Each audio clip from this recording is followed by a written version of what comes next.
So I want to tell you, I'm going to make a little announcement first. I'm going to do a series of lectures, I think, starting in May, maybe at the Isabel Bader Theater. We're trying to look into booking that.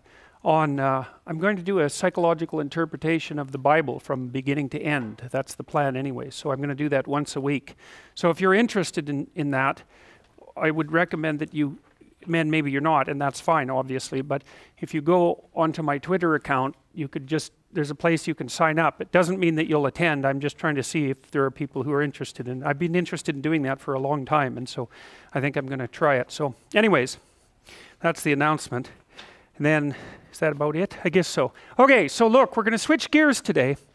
The first half of this course, as you've no doubt already gathered, is because it's grounded essentially in clinical theories of personality, it tends more towards the philosophical. And I told you that the reason for that was that I regard clinical psychology as a branch of engineering rather than a branch of science. It's human engineering, obviously, and because of that, it's an applied science, and so that means it straddles the ground between a science and a practice. And because it involves human beings, it necessarily involves value because we live inside value structures. And so the logical consequence of that is that investigation into the philosophy of value is necessary in order to understand clinical psychological theories. Because really what you're trying to do as a clinician, you could say you're trying to do two things. One is to help people have less terrible lives, but you're also trying to help them have better lives. And there's obviously a value structure that's inherent in that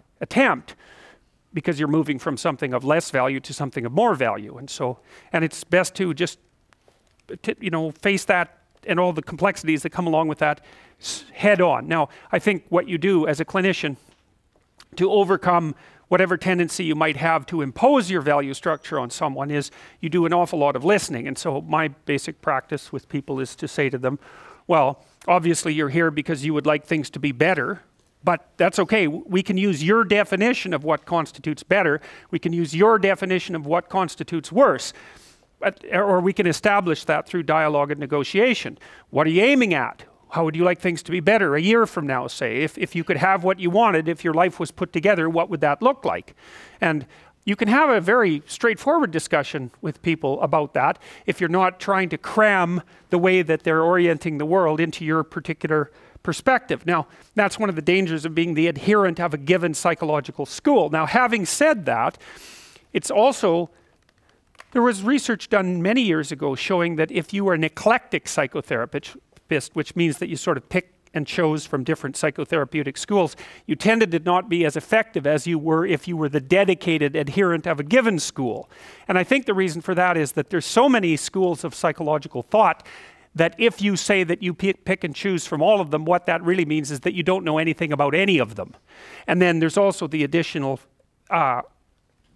factor, maybe you might call it, that if someone comes to you and they're very chaotic and confused, helping them impose any structure onto their life is likely to be an improvement over no structure at all. And you could think about that in a Piagetian sense, is that you're going to be happier playing a game rather than no game. And there's many games that you could play that are better than no game. And so if you go to a therapist that has a particular viewpoint and they help you structure your understanding of the world within the confines of a given clinical model, and you came in there very chaotic and uncertain, then maybe that's going to be a lot better for you than just floundering. And I think there's some real truth in that. And I think that's part and parcel of the same, of another, what you might call it, reasonable observation about maturation, is that it's very necessary for people at some point in their life to dedicate themselves to a single game of some sort, which is kind of what you're doing in university.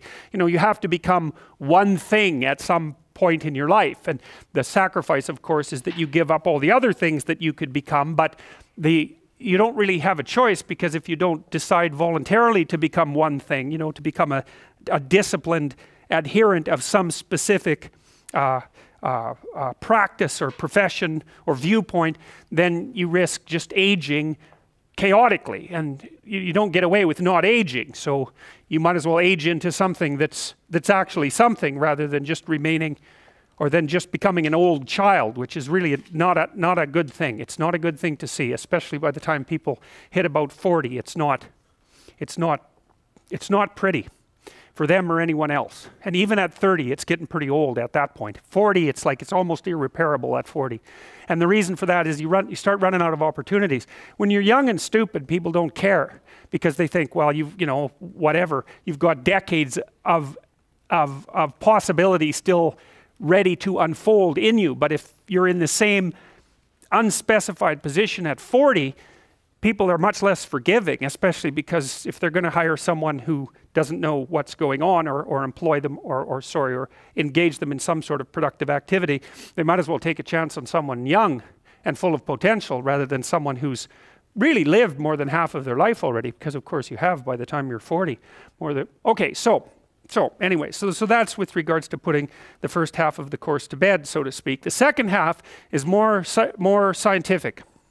And there's a bit of a gap, and it's a gap I'm trying to resolve conceptually, because now we move into more biological models and into models that are psychometric. And psychometrics is the psychological study, or the study of psychological measurement. And now if you're a scientist, there's a couple of things that you're obliged to do if you're a scientist. One is to utilize the scientific method. That's usually the experimental method, where you take two groups, randomly selected, apply a manipulation to one of them and an equivalent manipulation of a different sort to another, hypothesize about what the outcome is likely to be, and then test it. That's the technical experimental model anyways. You're also obliged as a scientist to come up with a measurement of your to come up with a measurement, let's just put it that way, that's reliable and valid. Okay, and what a reliable measure is one that measures the same way across multiple measurements. So for example, you wouldn't want to take a ruler that's made out of flexible rubber to measure things with, because it wouldn't give you the same measurement if you put it in different situations. That's reliability, and it's a term you need to know. It means that the measurement tool produces stable results across different instances of the measurement. Without that, you don't have a measurement. The other critical factor with regards to a measurement is that it has to be valid, which means that it actually has to measure what it purports to measure, and it has to be usable for an array of different purposes as a consequence. And so you might think, well, the purpose of scientific endeavor is to predict and to control. You could say understand, predict, and control, but understanding, prediction, and controls are all manifestations of the same underlying thoroughly designed comprehension. Now, here's what's happened with the measurement of personality. It's a funny story in some sense, a peculiar story, because in many ways what we've come to understand about personality from a scientific perspective developed in a very atheoretical manner. It's not very common in scientific endeavor that occurs, is that what we know about personality emerged from, I would say, statistically rigorous observation, without it being the consequence of any real model.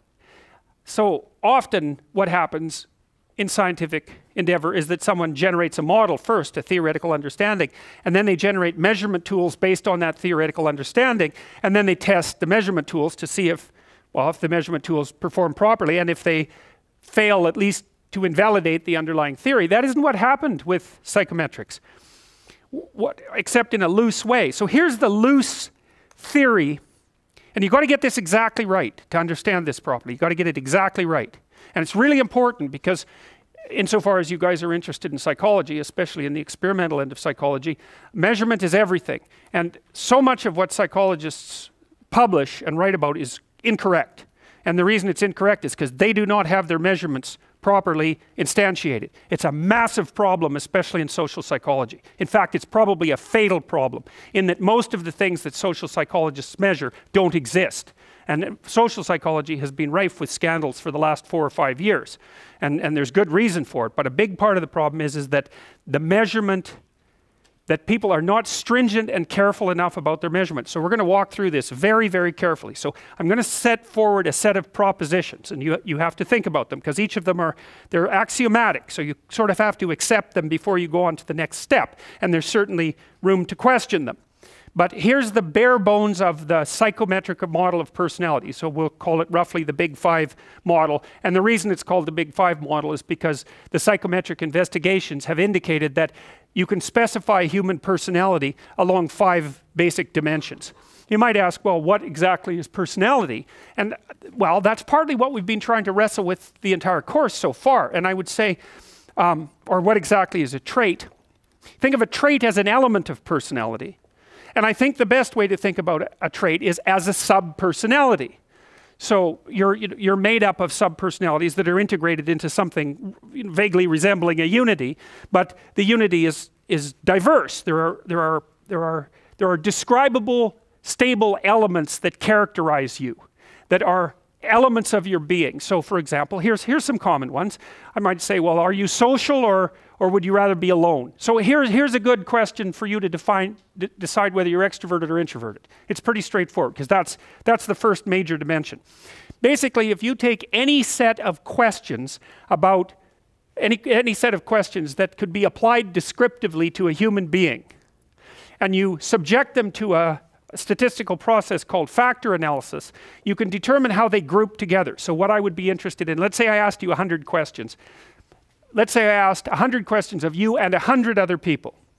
What I would find was that reliably, if some person answered question A, say on a scale of 1 to 7, 6 or 7, there would be other questions in the set of questions that they also tended to answer on the upper end of the scale. Or reliably, if they answered one question at the top of the scale, they'd answer another question at the bottom. That's a pattern of covariation. So you're looking for how the questions covary across large numbers of people. So let's say, here's a stupid example, but it's really straightforward, easy to understand. I might say, how often do you smile? 1 to 7.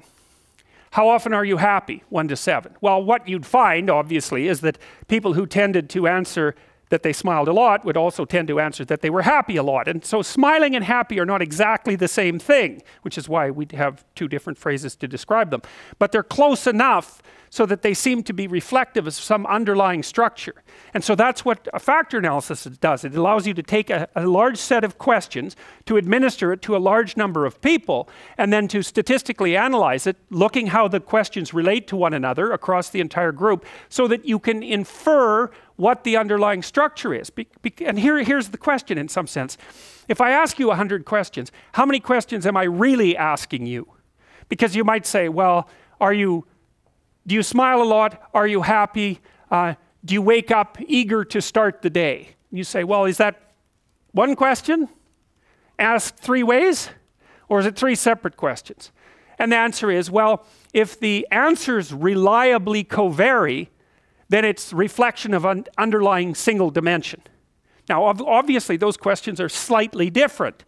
Now, but they'll relate to one another stably. And so you can infer out the central stable factors. Now, it might be the case that, so here's an example. Because you might ask, how many stable underlying dimensions are there in any set of questions? If I ask you questions that relate to your capacity to manipulate abstractions, I'll find that there's one factor. So imagine you had an infinite library of problem-solving questions. Doesn't matter what they are. Capital of Georgia. Here's a sequence. 2, 4, 6, 8, 10. What's the next number? Here's 5 patterns. And they transform predictably across the pattern array. Here's 5 alternatives that the next pattern might be. Pick that one. Here's 10 words. Tell me what they mean. Anything like that. Here's a mathematical operation. Compute it. Anything like that. Imagine you had a very large library of questions like that. Okay, an infinite library. And you took random sets of 100 questions from that library. And you gave those sets to 1,000 people. What you'd find was that people who, and the score, say you gave them 100 questions, and then you summed across all the items to see how well they did. What you'd find was that people who did very well on one set of items would do very well on another set of items, and very well on another set of items. And that would be the same for people who did badly. If they did badly on any one of the sets of randomly chosen items of abstraction, they do badly on the rest. That's basically IQ. That's all there is to it. So what IQ does is correct that for age. But other than that, that's all there is to it. And the thing that's interesting about those random sets of abstract problem-solving questions is there's one dimension. That's it. Intelligence has one dimension. And it's one of the most terrifying statistics that are known to social scientists. And IQ is an extraordinarily powerful predictor of long-term success, especially in complex jobs. And the reason for that, it's quite straightforward. Most complex jobs throw random sets of complex problems at you. That's their definition. So for example, if you're working as a lawyer on complex court cases, you have to be able to read very quickly, you have to be able to abstract, you have to be able to problem solve, you have to be able to formulate arguments, and you have to do that repeatedly in different ways across very large spans of time. And so the fact that your ability to solve any set of random problems is a really good predictor of your ability to solve any set of random legal problems, it's more or less self-evident that that would be the case. But the thing is, the thing that makes IQ so damn powerful, and it's one of the personality traits, roughly speaking, the thing that makes IQ so powerful is you can basically get a decent measure of it in 20 minutes. It's very terrifying. Anyways, we'll go into IQ in some depths as we progress through the course. But you get one dimension out of a factor analysis of IQ. Now, in the personality domain, using descriptive items, you don't. You get 5 dimensions. And and what are these dimensions exactly? Well, you could think about them as, I think of them as sub-personalities. But here's some other ways of thinking about them, because we want to flesh this out a little bit. You could think of them as a frame of reference, so that if you're an extrovert, and I was going to tell you the extroverted question, does being around groups of people make you energetic, or does it exhaust you? And if you're the sort of person that, you know, will go to a party and interact with 20 people, and then you have to go home and be by yourself for like 2 weeks, then you're introverted. Introverts are exhausted by social interactions. Extroverts are the opposite. They're energized by social interactions. And you know, you might be in the middle, so that you can take it or leave it with regards to social interactions, but you're happy to go to them and you're happy to spend time by yourself. But a real extrovert, there'll be some of you in here, how many of you can't stand spending time alone? Okay, so there's only 2 that will admit it. Extroverts are more likely to admit that sort of thing too, by the way. And how many of you like to spend time alone, or would rather be alone? Okay, so there's a preponderance of introverts in this class, by all appearances. But that's a pretty canonical question for extroversion versus introversion. It's a very stable trait, by the way. It manifests itself early in life, and it's stable across the age span. Not completely. Introverts can learn to be extroverted, and extroverts can learn to spend time on their own. I think that actually your capacity to expand your ability past the initial constraints of your biological temperament is something like the development of character or wisdom. You know, so if you're an introvert by nature and you learn how to be extroverted, then that expands your domain of competence. And if you're extroverted and you learn to be introverted, the same thing. But it's almost like, imagine a distribution of introversion here, extroversion here, a normal distribution. You're set, when you're young, at somewhere along that distribution with some range around it. And I think what you do as you mature, if you develop your skills, is you expand that range, but you're set, the place at which you're set doesn't move that much. So, okay, so you can think about them as sub-personalities, you can think about them as frames of reference. So frame of reference would be something like, well, since you're extroverted, you value being with people. And so you're going to look at the world. For example, if you're extroverted, you come into a room like this, you think, oh, look, it's a whole field of opportunity for social interactions. And if you're introverted, you think, well, maybe I'll go sit up in the corner and hope everybody leaves me the hell alone. But so it's an a priori set of perceptual structures that you bring to bear on a whole sequence of environments. So for example, maybe you're high in openness versus low in openness. That's the creativity dimension. People who are high in openness tend to be artists and entrepreneurs.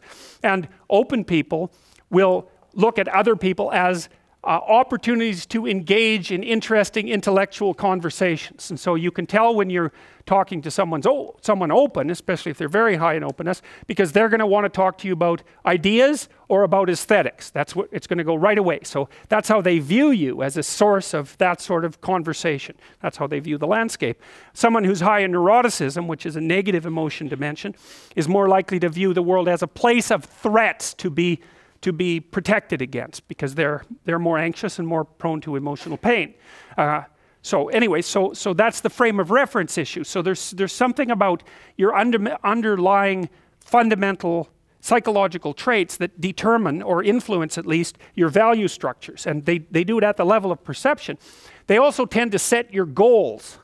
So extroverted people have as one goal the opportunity to engage with other people. So extroverts love parties. They live for parties. They love to tell jokes as well. That's a very good behavioral marker of extroversion. And so because they value those sorts of things, they set them as goals in their life. Or you could say the extroversion operating within them sets them as goals within their life, depending on how deterministic you want to be about it. So their patterns of behavior, that's another, at a micro level. You know, I showed you that sort of hierarchy of value / frames of references that ranged from micro behaviors up to high order abstractions. You can extract out personality by looking at people's micro actions as well. And one of the papers that I want you guys to read that's on the course website has to do with our investigation into behavioral markers of the big 5 traits. Yep. What defines introversion? Is it simply the lack of extroversion? Maybe. We don't know exactly. I'll get back to that. At the moment, that's kind of what it looks like, is that introversion is something like the absence of extroversion. But let me explain extroversion more particularly. It'll make more sense. Okay. All right. So you can think about them as stable motivations. So for example, people who are high in agreeableness, I can generally tell people who are high in agreeableness when they come into my clinical practice and I start asking them about their biography. Because my experience has been that people who are agreeable will tell you their biography defined by relationships they've had over their life. So agreeable people are high in compassion and high in politeness. It looks like the maternal dimension. It looks like the pair bonding dimension, something like that. And so agreeable people tend to characterize their lives in terms of the intimate relationships they've had. And so those are also people who would value an intimate relationship over anything else, if agreeableness is the uppermost trait that characterizes their personality. Well, systems of values, we already talked about that a little bit. The higher you are in a given trait, the more you value certain opportunities that are associated with that trait. And so I think it's worthwhile thinking about traits using all of those different conceptual schemes to understand what constitutes a trait. But what people are, in some sense, is a little melody of traits. Melody, not M-A-L-A-D-Y, although some people are like that, but melody like a song, you know, where different amounts of each of the canonical traits operate to a different degree in each person, and the person that manifests themselves is the panoply of those traits as they manifest themselves in the world. And so it's actually very useful to understand your big 5 traits as far as I'm concerned. Actually, that's why I have you do that exercise that you're supposed to do for this class that helps you identify your faults and virtues. And I used big 5 terminology to help you do that. So part of the reason it's useful to know what your traits are is because it can help you figure out how you should orient your life. Like, so for example, if you're high in extroversion, you know, you've got a proclivity towards sales, for example, and you're going to like occupations where you have a lot of opportunity for social interactions and social networking. You're not going to be happy if your job requires you to sit alone for extended periods of time and work in the absence of social interaction. You're going to be one of those annoying people then in one of those offices that instead of sitting alone in their office is going from doorway to doorway, engaging everyone in conversation, right? So, and you want to be in a position that capitalizes on your traits because it's really difficult to work contrary to your traits. The other thing that's worth thinking about too, we're actually building a computer app for this, which has been about 80% done for a whole year. We've got a hypothesis that we're still working out that's supported to some degree by the relevant literature. So imagine that you're looking for a stable partner, right? So you might think, well, what do you want in a stable partner? And at least in principle, one of the things you don't want is too much mismatch between you and that person on the 5 fundamental dimensions. So for example, if you're really extroverted and you have a really introverted partner, you're going to engage in continual conflict about how much social activity the two of you should subject yourself to.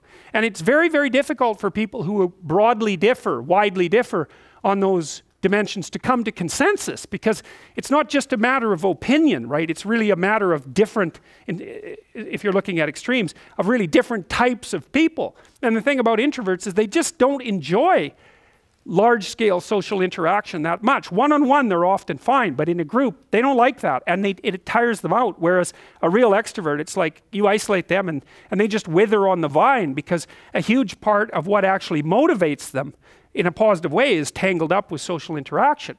And so, if you're an agreeable person and you have a particularly disagreeable partner, you're also going to run into problems, because the agreeable person will say whatever you want, whenever, and the disagreeable person will say, well, I'd like to know what the hell you want for a change, and be much more harsh and much more demanding in the situation. And the agreeable person is going to find the disagreeable person harsh and unpleasant, and the disagreeable person is going to find the agreeable person wishy-washy and unable to stand up for themselves. And again, that's actually one of the primary sources of tension between men and women, because women tend to be higher in agreeableness than men. It's about half a standard deviation, which is quite a large difference by psychological standards. And so, what that means, I probably haven't got the statistic quite right, but I think I've got it about right. What that means fundamentally, just so you have some sense of how large an effect that is that if you have a group of men and women and you pick out random pairs, the woman is going to be more agreeable than the man 60% of the time. So that's not an overwhelming proportion, but it's reliable, and it's quite large by psychological standards. So there's the problem with agreeableness. With conscientiousness, well, if you're conscientious, you're industrious and orderly. And orderly people seem to be sensitive to disgust, which is something we'll talk about in detail later. We've had a hard time specifying exactly what makes industrious people industrious, because it's hard to come up with an animal model for that sort of thing, and there's no theoretical model. But our latest idea is that, it's not my idea, it's actually the idea of my graduate student, Christine Brophy, is that industrious people find it unpleasant and unsettling to not be doing something. So it isn't so much that industriousness makes them happy or fills them with positive emotion. That would be more extraversion, right? Because extraversion is the positive emotion dimension. It's that industrious people can't stand sitting around doing nothing. And you know, this is speculation, but you know, human beings are obviously always engaged in the exchange of labor, especially the reciprocal exchange of labor. And you can imagine that in a community where everyone knows everyone, the people who work hard are going to be pretty irritated on a fairly chronic basis with the people who are completely unproductive. And my suspicions are that plenty of people who were completely unproductive in the history of the evolution of our species were wiped out by people who were unhappy with their lack of productivity. And so I think, generally speaking, human beings have this sense of ethical obligation with regards to one another to share labor. And people who are conscientious really, really feel that. So they feel bad if they're not busily working on something that's productive all the time. And so the advantage to being with someone conscientious is, well, they're going to work like mad, but the disadvantage is they're going to work like mad. So, you know, if you're looking for a partner that you want to relax with or have fun with, or who isn't uptight, then a conscientious person is probably not a very good choice. On the other hand, if you're a conscientious person and you're living with someone who's really unconscientious, that's good, because they might be able to help you relax, but you're not going to be happy with them because they don't work nearly as hard as you do. But even worse, on the orderly dimension, you know, some of you have had roommates and maybe you're more orderly than your roommate. What does it mean? It means you're annoyed by mess before they are. And you don't have to be annoyed by mess much before your less orderly roommate for you to be the one that's always running around picking things up. And so actually one of the things that's emerged from the psychometric analysis is that women are slightly more orderly than men. And I suspect that has something to do with the, what would you call it, inequitable distribution of housework. Because even if imagine that your proclivity is to be triggered by disorder 25 seconds before your partner's. Well, you're going to end up, it doesn't take much difference for you to be the one that's always concerned about the mess first. So anyways, and so if you're a really orderly person and you live with a disorderly person, well, good luck getting along with them. They're going to regard you as like uptight and over concerned with details and and well, and unwilling to relax, that's for sure. And they're going to regard you as, well, just a bloody mess, and how can anyone possibly live with someone like you? And so another reason why it's useful to understand your personality is because I think it gives you a better crack at finding someone that you can actually live with over the long run. And we don't know what the optimal, I don't think you want to live with someone who's exactly like you, because then both of you have the same strengths and weaknesses, and there's a bit of a problem there, right? Because maybe an agreeable person can use a bit of a disagreeable person around them to balance each other out, and vice versa, right? So we don't understand the optimal balance for long-term thriving in a relationship, but I think we do understand the fact that if you're too different in your traits, that where you're different is going to constitute a chronic source of conflict. So anyway, so you can think about that. So all right, so how have psychologists studied personality? Well, I'm going to talk most about the statistical psychometric approach to begin with, but there are other approaches that we will talk about as well. So let me give you the background on the self-report methodology first, because it's really formed the backbone of psychological research into personality. So imagine that you took a comprehensive sample of all the descriptive adjectives in the English language. Now, it's trickier than you think, because actually what constitutes an adjective isn't that easy to determine, because many words have forms that are adjective, verb, and noun, depending on how the same word is written out. So distinguishing adjectives from verbs or adverbs turns out to be more difficult than you might think. But let's just say, for the sake of argument, that you could collect all of the descriptive adjectives in the English language, and that then perhaps you decided, because you don't want to use all of them, you decided that you were going to use the most common 1,000 of them. And there are tables that enable you to look up the frequency of words.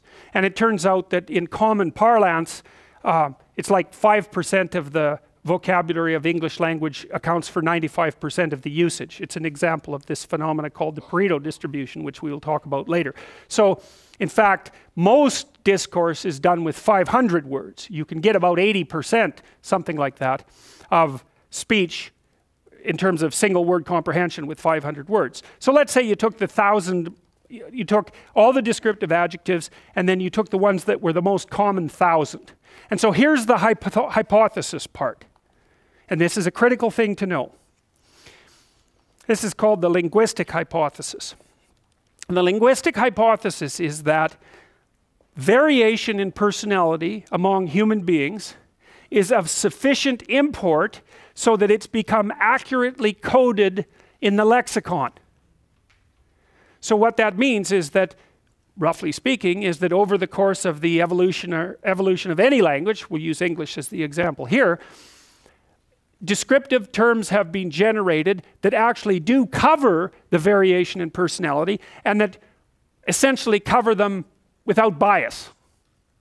Now, that's a hypothesis. Actually, it's an axiom. It's because the hypothesis is, in some sense, it's not exactly testable. We'll leave that aside for now. It's testable a little bit, but not easily. So that's the first thing you have to accept. You have to accept that it's possible to extract out what constitutes personality by looking at the linguistic representation of descriptors insofar as they're encapsulated in language. Okay, so when people talk about trait models like the Big Five being comprehensive representations of personality, that isn't exactly what they mean. And you need to know this. What they mean is that it's a comprehensive representation of personality insofar as personality has been encapsulated in language. There may be elements of personality that we haven't been able to talk about, or we don't know how to talk about, that are of crucial importance. And there may not be, but the Big Five theorists assume that there aren't. All right, so that's a limitation of the theory. But if you accept that, then you say, well, the first thing you want to do is take a relatively random cross-section of the descriptive terms, because then you don't introduce bias into the initial stages of the inquiry. So, Matt, I'll tell you something that we did recently, and you can tell me what you think about it. It's analogous. We were trying to study political correctness. And so the first thing we were trying to figure out was, is there even such a thing? Because if you if you look at the political dialogue, what you find is that people on the side of the political spectrum who have been defined as politically correct tend to say that it doesn't exist and that that category is just a pejorative term that was invented by people who hold alternative political opinions. And so the first question is, well, what do you mean does it exist? What do you mean by exist? How do you tell if a psychological concept is real? Like, is anger something that exists objectively? Is it an objective phenomena?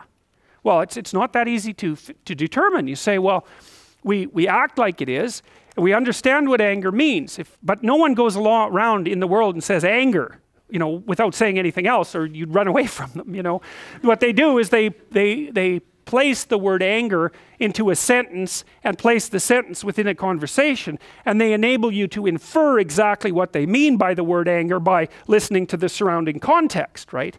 And if you're going to turn that into something like an objective term, what you do is you pull out the term anger, and then you make the hypothesis that it represents something real in the objective world. But it's not that easy to determine if something does exist, especially if it's a psychological phenomena, in the real world. What do you mean by exist? That's the problem of construct validation, okay? So that's another term you really need to know if you're interested in experimental psychology, especially on the personality end. A construct is a representation of something psychological that hypothetically exists objectively. How do you establish its existence objectively? Well, does fear exist?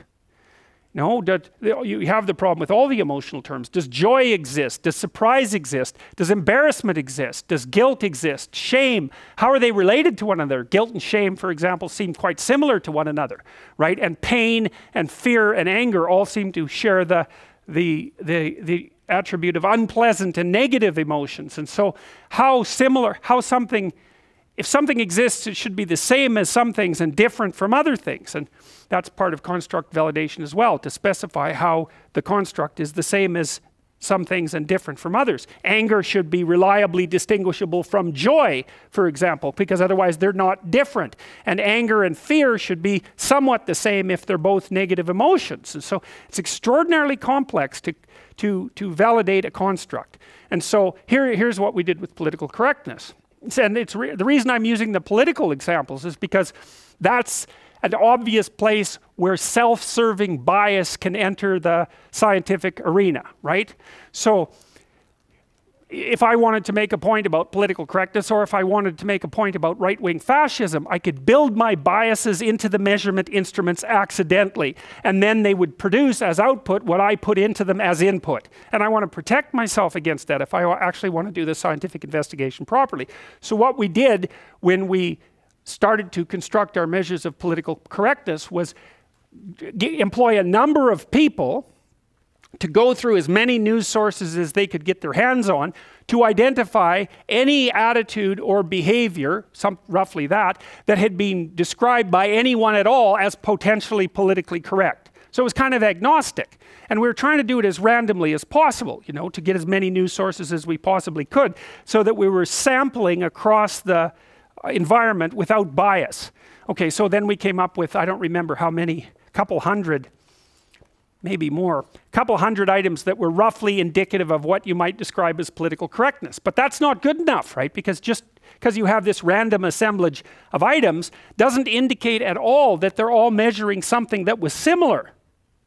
Right? That's just implicit. They're all called political correctness, but you don't know if those attitudes co-vary. And what that means is, if you held one attitude of that list, were you more likely to hold another or multiple others, right? So does the conditional probability of holding multiple items, is there a high probability of holding true multiple items simultaneously? Well, you figure that out with factor analysis. So what we did is we turned that into a questionnaire using different question types, and we administered it to several hundred people, and we did a factor analysis, and we found actually that there was such a thing as political correctness because the questions clumped together. People would reliably answer them in a pattern manner, but that there were actually two dimensions that were quite separate. So there isn't one political correctness, there seems to be two.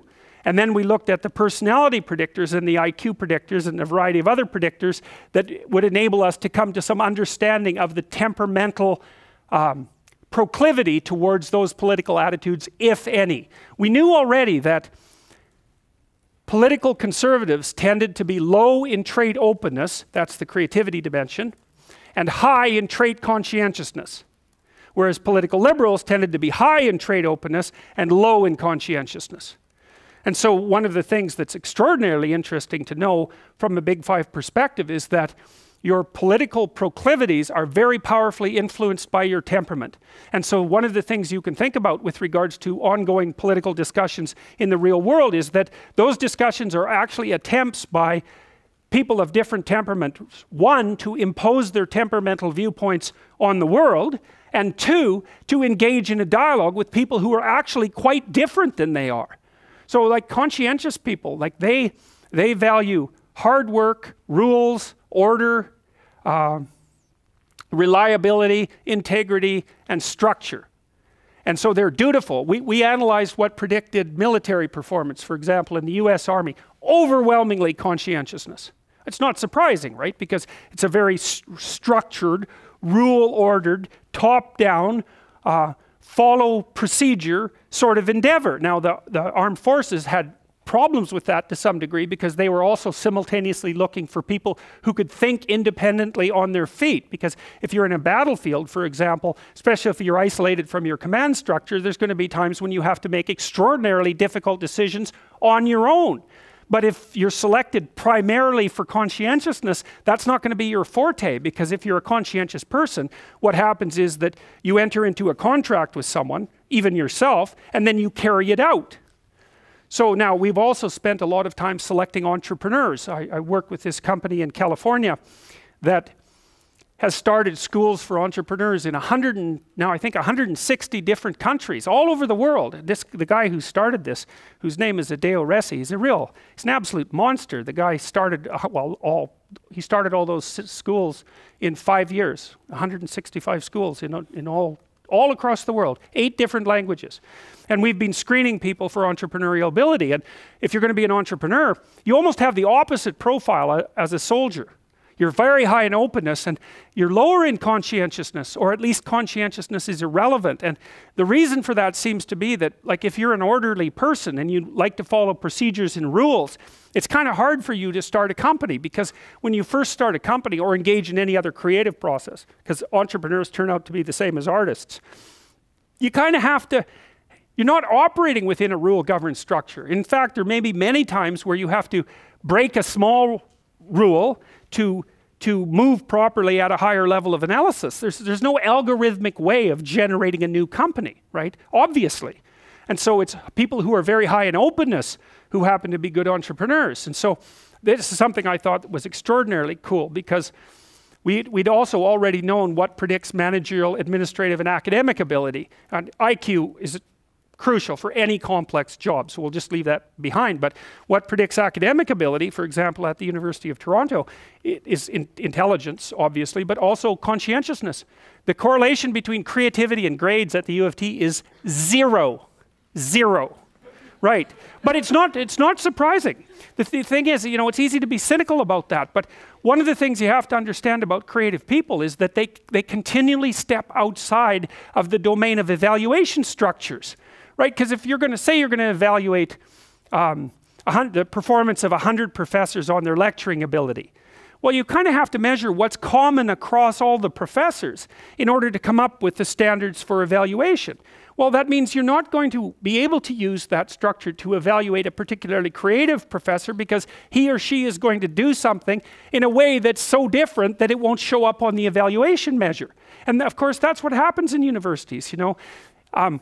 Somebody sent me, a couple of days ago, somebody sent me an essay that they had written for their master's thesis that was wildly creative, and they were basically told to leave the program and that they couldn't continue. Not in a mean way.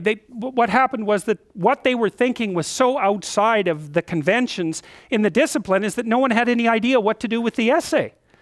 So and that's really the lot of creative people, right? They're always stepping outside of evaluation structures. And so it's not that surprising that the relationship between creativity and grades at the U of T is 0. We found out as well, by looking at graduate student performance across multiple institutions, that there was a negative correlation between creativity and graduate school performance. It wasn't even 0, it was worse than negative. Being creative was negative. And you think, well, that could make you cynical as well, but you can't be cynical in that way, because one of the things that happens in science is that science tends to progress incrementally rather than in great leaps. Now and then someone comes along who blows the structure out of a science and advances it ridiculously, like Einstein. But like, most people aren't Einstein, and maybe thank God for that. Most of the time, you're in a discipline, you understand the discipline, and then once you've developed understanding of the discipline, you know what the next micro question is that should be answered. And part of the reason that science is so powerful is because it allows people who aren't genius level creatives to make real advances in the generation of knowledge, one tiny micro step at a time. It doesn't matter if there's 100,000 people doing it and each of them is making a micro step, man. We're zipping along as fast as we possibly want to zip along.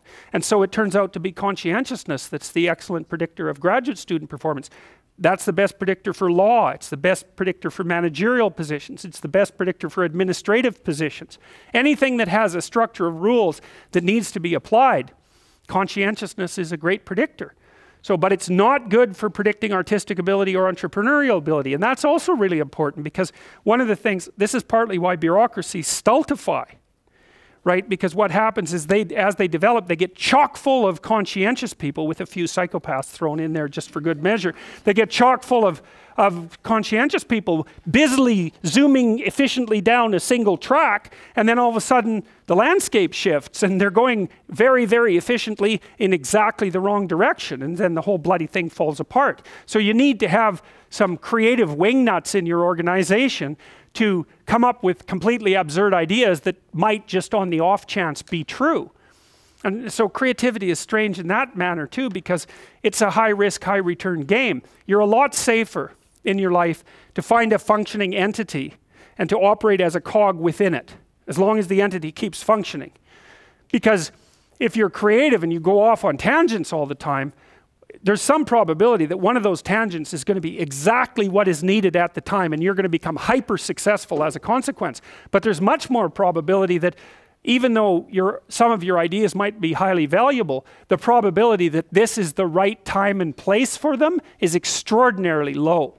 So to produce a successful creative product, for example, in the marketplace, you need a ridiculous combination of creativity so that you keep generating ideas, and then a network around you of people who have skills that you don't, and then the production of a product, let's say, whatever that happens to be, that's actually in demand by the marketplace at exactly that moment, and that someone else hasn't already done better.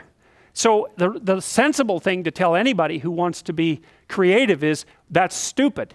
You shouldn't do it. Your probability of success is so low that it's better just to do something sensible. But the problem with that is that creative people can't do that because they're creative. And if they shut down their creativity, it's like an extrovert who's gone to live in an isolated cell. A creative person who isn't being creative, they just wither and die. So they're stuck with it. But it is a high risk, high return strategy. So probably better if you want to be creative, or if you are, and you should take this advice to heart, because I've been watching people for a long time. If you want to engage in a creative pursuit, you should find something stable to do that will generate you an income, and you should pursue the thing that you're creative about on the side, because monetizing creative production is so bloody difficult that, especially now, especially in artistic domains, generation of music and that sort of thing, is like you just have no idea how many million songs there are on the internet, and the vast majority of them, commercially available, get downloaded 0 times. Like I think there's 80 million songs or something like that on the net, and I believe it's something in the neighborhood of 70 million get downloaded 0 times, and then there's 100 that get downloaded like 350 million times, and so those people are wildly successful, and everyone else collapses in failure. Yep. No. We'll talk about that more. Okay, so that's not a bad overview for initial foray into psychometrics.